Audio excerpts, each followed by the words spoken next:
the message we have for the people, the Muslim people, we apologize. We want them to know that our hearts cry with the people of Palestine. We feel their suffering constantly. We are frustrated because our voices can't be heard enough. We try. We've been demonstrating since day one. I remember in our youth, we go out by the UN. It hasn't been covered, but only since then, sometimes the Palestinian demonstrations get covered, we get covered together. Sometimes that's how we get covered because we march with the Palestinian people. That's when they started covering us when there was Arab demonstrations. Prior to that, we didn't get any coverage.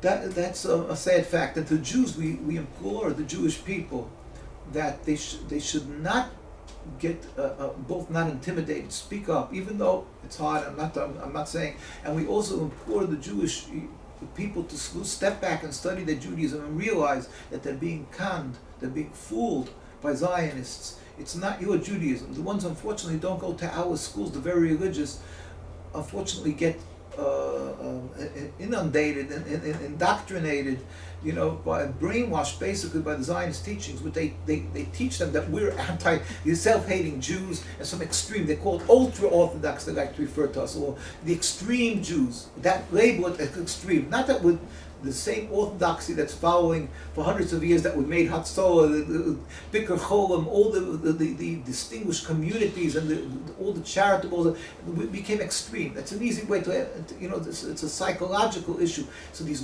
what they call modern Orthodox, it's a euphemism for a compromised Judaism, but they're all still, even Orthodoxy, and certainly the conservative and Reform, we implore them, first of all, follow your Judaism, keep Sabbath, that's our first plea, keep your covenant with God. And part of the covenant with God is look for the truth. And the truth is, you will find that Zionism is the antithetical, the total nemesis is totally contradictory and unacceptable. On the contrary, they should not only be not supporting or celebrating Zionism, but they should be standing, crying about its existence, and praying to God for a speedy and peaceful dismantlement of the Zionist state in its entirety. Not a two-state, some type of peaceful type of existence of state, but a total dismantlement, God help, peaceful and speedy, of this impediment to peace, this rebellion against God. And pray to God for that, because ultimately it's in God's hand. I always say USSR, after 70 years, or in Czechoslovakia, so it disappeared, thank God. Nobody would have believed it was etched in granite. Nobody would, and yet it happened. So the same thing could happen. And the Greek Empire, the Roman Empire, things disappeared. The Zionism, you look at it, you think it won't never become. God is in His power, so we have to pray to God. And they should bring a speedy and peaceful dismantling. At the same time, stand up and do your obligation as a Jew. Stand up and help the people of Palestine, however you can. Stand up and speak out and educate your children that Zionism is not Judaism. It's unacceptable. And again, really do for the people of Palestine. It's for the world. Do for the people of Palestine. I personally went to Gaza. We went to Gaza. We met with the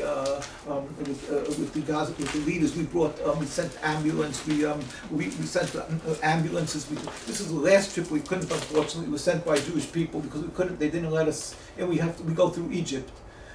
Although I have hundreds of thousands of Jews living in Palestine, occupied Palestine, in Jerusalem, and so forth, and spread out, that are anti-Zionist, but we refuse as a policy not to go through, although they would arrest me anyway, but we wouldn't go through their borders because we don't want to give them legitimacy. So we went through Europe, through Egypt, and through Egypt we went many, and here you see we're meeting with Ismail Haniyeh. He's the prime minister over there and the head of Hamas, and he professes all the leaders. We went to they all say one thing: we have nothing against Jews. We want to live in peace. We're non-political. We met with President Abbas constantly. He says we're like brothers. We meet with all the Arab and Muslim leaders. You have he met Rabbi when they made the